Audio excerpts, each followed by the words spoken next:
For 38 years, WWE has told you the same thing every single August, that SummerSlam is the biggest party of the summer, the second biggest night on the wrestling calendar, the one show where everything finally changes. And every August, millions of people believe it. But here's the part nobody says out loud: SummerSlam was never built to change anything, it was built to survive something. And once you understand what it was built to survive, you will never watch this show the same way again. Because the biggest lie in wrestling is not a storyline, it is a slogan, and you have been hearing it your whole life. To understand the lie, you have to go back to the summer of 1988, and you have to understand how strange that summer actually was for Vince McMahon. On paper, he was winning. He had WrestleMania in the spring, he had Survivor Series in November, he had the Royal Rumble in January, and he had Hulk Hogan, the biggest star the business had ever produced. And notice what is missing.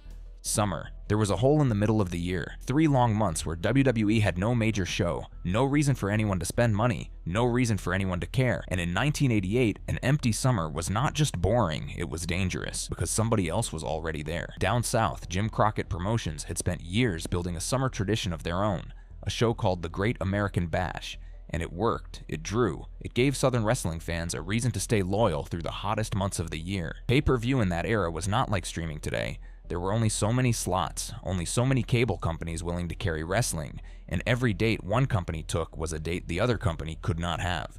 So Vince did what Vince always did. He did not compete with the idea, he buried it. He created a 4th event. He put it in Madison Square Garden, the most famous building in the business. He gave it a name that sounded loud and hot and unavoidable, and he stacked it with the 2 biggest acts he had, Hulk Hogan and Randy Savage, against Andre the Giant and Ted DiBiase.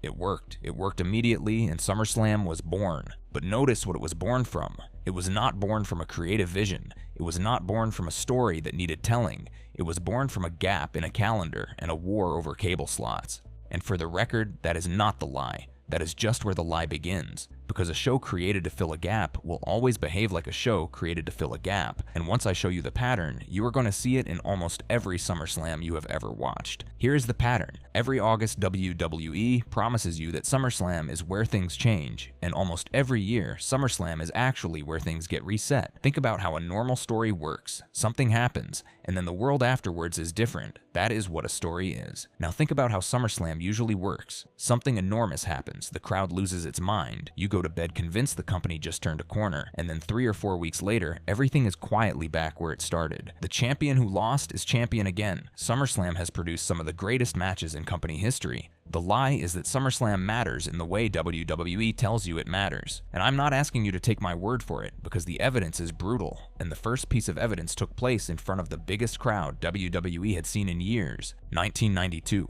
Wembley Stadium, London. WWE announced a crowd of over 80,000 people, and whatever the exact number was, the footage does not lie. It was an ocean of people, and it was, at that point, one of the largest live audiences the company had ever performed in front of. The main event was Bret Hart defending the Intercontinental Championship against the British Bulldog, Davey Boy Smith, in Davey Boy's home country, in front of his own people. And it is beautiful. It is genuinely one of the best matches ever put on a WWE show. 2 men who knew each other inside out, in a stadium that would not stop singing, and at the finish, the Bulldog wins. Watch that crowd. Watch grown men crying in the front row. That is not a work. That is a country celebrating. Now here's the part that should bother you. Within a few months, that title was off him, and before the year was even finished, Davey Boy Smith was gone from the company entirely. The biggest night of his career in front of the biggest crowd of his life, and the story it was supposed to begin never actually began. Now you can explain that away. Business is complicated, careers are complicated, and I am not going to pretend there was only one reason, but hold that thought, because the pattern is about to repeat. And the next time, it happens in the space of about 60 seconds. 2011. That summer, WWE accidentally created the hottest act it had produced in a decade, and his name was CM Punk. You know the story, the pipe bomb, the contract running out, the champion walking out of the building with the title belt, and for a few months, wrestling felt genuinely unpredictable again. It felt like something real was happening inside a scripted show. At SummerSlam that year, Punk faced John Cena to unify the mess of championships the summer had created, and Punk won. Undisputed champion, the face of the company, the peak of the hottest story WWE had told in years. And then Kevin Nash walked out and destroyed him. And then Alberto Del Rio walked out with a Money in the Bank contract and took the title off him while he was still lying on the mat. The whole summer, the whole story, the whole momentum, gone before the show even went off the air. 2 years later, WWE ran it again, almost exactly. 2013, Daniel Bryan against John Cena, and Bryan wins clean. No shortcuts, no interference. The smallest guy on the roster beating the biggest star in the company in the middle of the ring, and the building genuinely erupts. Then Triple H, the referee for the match, turns and hits him, and Randy Orton cashes in Money in the Bank, and it is over. New champion made and unmade inside the same segment. And then there is the longest running example of all, and this one did not last a night, it lasted almost a full decade. 2014, John Cena walks into SummerSlam as world champion, and Brock Lesnar takes it apart in front of him, suplex after suplex after suplex. One of the most one-sided main events modern WWE has ever put on a stadium show, and when it is over, Brock Lesnar is the champion. And that is real change. That is exactly what the show is supposed to do. The biggest star in the company has been dethroned and something new begins. Except look at what actually began. The new champion worked a part-time schedule. The title disappeared from television for weeks at a time, and a company built entirely on weekly television handed its single most important prop to a man who was usually not in the building. And SummerSlam kept feeding it year after year.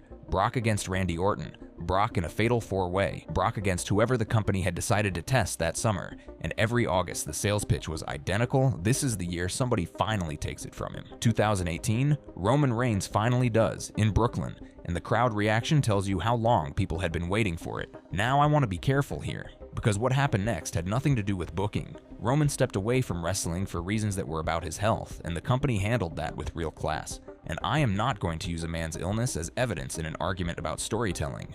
But look at the shape the year ended in anyway. Within a couple of months, that championship was back around Brock Lesnar's waist, and the company was standing in exactly the same place it had been standing in when the whole thing started. 4 SummerSlams, 4 main events sold to you as the end of an era, and at the end of all 4, the same man holding the same belt. That is not bad luck, and it is not one writer making one mistake. That is a system doing what a system is designed to do. And if you enjoy long-form wrestling documentaries like this one, subscribe. I put out new ones every week, and the next few are going to go a lot deeper into this era. Because here is where it gets interesting. Ask yourself a simple question: what is SummerSlam actually for? WrestleMania is the destination. Everything in WWE points at it. The whole calendar bends towards the spring. That is where the biggest gates are, the biggest sponsorships, the biggest media week, the biggest everything. The Royal Rumble in January starts the road there. Survivor Series in November sets the table, which leaves SummerSlam sitting exactly where it was born, in the middle of the empty months, and its actual job is not to change the story. Its actual job is to hold your attention until the story that matters begins again. If you make a new top star in August and you commit to it, you have spent something you were saving for March. So WWE gives you the feeling of change in August, and then it quietly returns everything to its shelf so it can be spent in the spring. And it has been doing this so consistently for so long that fans learn to expect it without ever naming it. That is the lie in one sentence. WWE sells SummerSlam as a turning point and books it as a holding pattern. And for about 30 years, that worked perfectly. Nobody complained too loudly. Everybody came back next August. Which raises a question that is not really about WWE at all. It is about us. If the pattern is this consistent, if it has been running since before some of you were born, why does it work every single year? Why do we all sit down in August genuinely believing that this time it is going to stick? Part of it is the calendar. Summer feels like a beginning. It always has. And a show sitting in the middle of the hottest month with a stadium and fireworks and a national audience simply feels important, whether or not anything inside it is. Part of it is memory, and this is the part I find fascinating, because you do not actually remember the 4 weeks after a SummerSlam. Nobody does. You remember the moment. You remember Wembley singing. You remember Punk holding the belt up. You remember the noise when Bryan pinned Cena. And the reason you remember those and not what followed is that WWE only ever shows you those. Every highlight package, every anniversary video, every montage they cut before the next event, it is all peaks, no aftermath. And after 30 years of that, the show's history in your head is a series of enormous moments with nothing connecting them, which is exactly the version of the story the company would like you to have. And the last part is the simplest. We want it to be true. Wrestling only works if you agree to believe in it. That is the whole deal. That is what separates it from every other thing on television. And a promise that the biggest party of the summer is going to change everything is a very easy thing to agree to believe. So I do not think WWE is tricking anybody. I think it is doing something far more interesting. It is selling you a feeling that it knows you will forgive it for not keeping. Now, if I am going to make an accusation this big, I owe you the other side. Because there is one SummerSlam where the lie was not a lie at all. 2002. That night, Brock Lesnar beat The Rock and became the youngest world champion in the history of the company. He was 25 years old. He had been on television for a matter of months, and WWE did not take it back. It built around him for years. And on the very same show, Shawn Michaels wrestled Triple H in a street fight, his first real match in more than 4 years after a back injury that everybody, including him, assumed had ended his career. And it did not end there. It started a second run that lasted for the rest of the decade. 2 enormous swings on the same night, and both of them stuck. So why that year? Because in 2002, WWE was genuinely frightened. It had bought its competition. The boom period was cooling off. The audience was getting smaller every quarter, and the company needed new top stars. Not next spring, not on the road to WrestleMania, right then. And that is the uncomfortable answer sitting underneath all of this. When business is comfortable, August is a bridge, and when business is frightening, August becomes real. Hold on to that, because something happened in the last few years that broke the entire logic of the bridge, and honestly, I do not think most fans have noticed yet. The thing that broke it was money. Go back a decade, SummerSlam lived in arenas, and an arena show is flexible. An arena show is a television production with a paying audience. An arena show can afford to be a bridge. Then WWE moved the show into stadiums. 2023, Detroit Ford Field and WWE announced a gate of $8.5 million, which the company described at the time as a record for any event it had run outside of WrestleMania.